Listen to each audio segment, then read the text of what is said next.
जास्त गोड खाताय का? मग चेहऱ्यावरती लवकर लवकर सुरकुत्या येणार आणि चेहऱ्यावरती आलेले काही डागही लवकर जाणार नाहीयेत.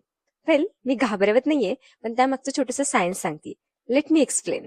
आपल्या स्किनमध्ये दोन प्रोटीन्स असतात, एक तर कोलॅजन आणि दुसरं इलास्टिन. आता या दोन प्रोटीन्सचं काम काय आहे, तर आपल्या स्किनला बाउन्सी, टाईट आणि ग्लोईंग ठेवणं. हे दोघेही प्रोटीन्स जेवढे स्ट्रॉंग ना, तेवढी आपली स्किन जास्त छान दिसते. जेव्हा आपण जास्त गोड किंवा जास्त साखर खातो, तेव्हा रक्तातली साखर या दोन प्रोटीन्सला जाऊन चिकटते आणि या प्रक्रियेतून एक घातक केमिकल तयार होतं.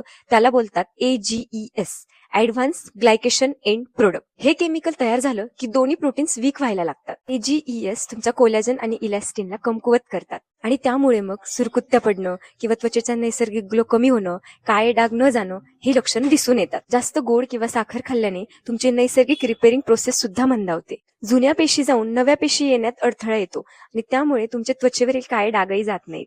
त्यामुळे तुम्हाला ग्लोईंग आणि छान स्किन हवी असेल तर तुम्हाला साखरेवरती नियंत्रण ठेवावं लागेल आणि यावरती उपाय काय हे बघूयात पुढच्या व्हिडिओमध्ये.